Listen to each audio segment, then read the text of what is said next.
একটু ভালো করে লক্ষ্য করুন, একদম পারফেক্ট ক্রিস্পি দোসা। এটা গ্লুটেন ফ্রি রাগি দোসা। খেতে নর্মাল দোসা থেকে কোনো অংশেই খারাপ না।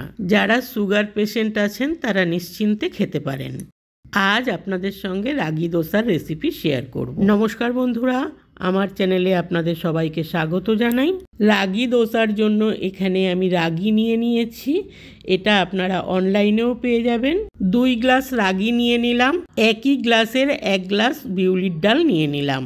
আর নিলাম হাফ চা চামচ মেথি। এটাকে জল দিয়ে ভিজিয়ে দিয়ে খুব ভালো করে কচলে ধুয়ে নেব।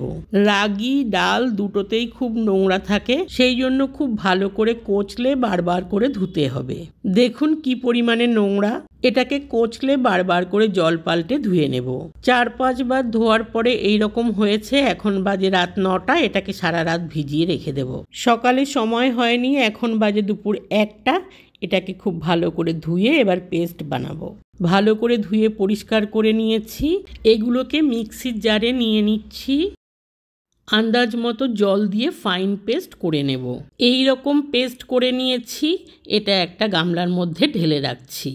বাকি ডাল আর রাগিগুলোকেও একই রকমভাবে পেস্ট করে নেব। একই রকমভাবে সব ডাল আর রাগিগুলোকে পেস্ট করে নিয়েছি।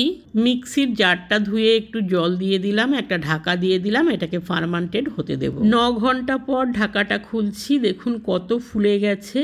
খুব সুন্দর ফার্মান্টেড হয়েছে। এটা দিয়ে ইডলিও খুব ভালো হবে। আন্দাজ মতো লবণ দিয়ে দিলাম। খুব ভালো করে মিশিয়ে নিচ্ছি।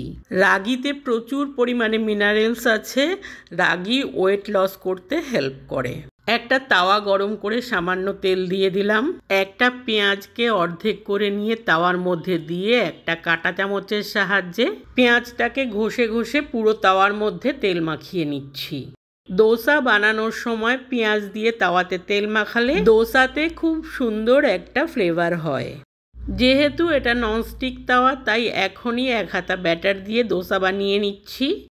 আপনাদের যদি লোহার তাওয়া হয় তাহলে প্রথমে গরম করে তেল মাখিয়ে ঠান্ডা করে নেবেন, তারপরে আবার গরম করে দোসা বানাবেন।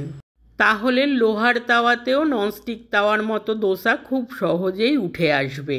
লোহার তাওয়া হোক বা ননস্টিক তাওয়া, তাওয়া যত বেশি সময় ধরে গরম হয় তত ভালো দোসা হয়।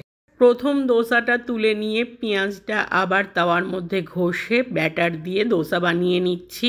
ব্যাটারটা যত তাড়াতাড়ি ছড়াতে পারবেন তত পাতলা দোসা তৈরি হবে।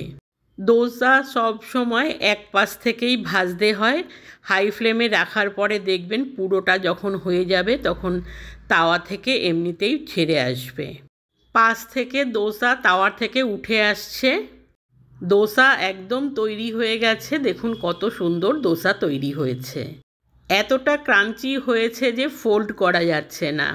দোসার মাঝে একটু চাপ দিয়ে তারপরে ফোল্ড করতে হচ্ছে। তৈরি আমাদের রাগি দোসা। এটাকে নাবিয়ে নিলাম। আজ রাগি দোসার সাথে খাওয়ার জন্য বানিয়েছি সাম্বার আর কোকোনাট চাটনি। তাহলে দেখলেন তো রাগি দোসা কত সহজে বানানো যায়। তাড়াতাড়ি বানিয়ে ফেলুন আর খান। অসংখ্য ধন্যবাদ আমার পুরো ভিডিওটা দেখার জন্য।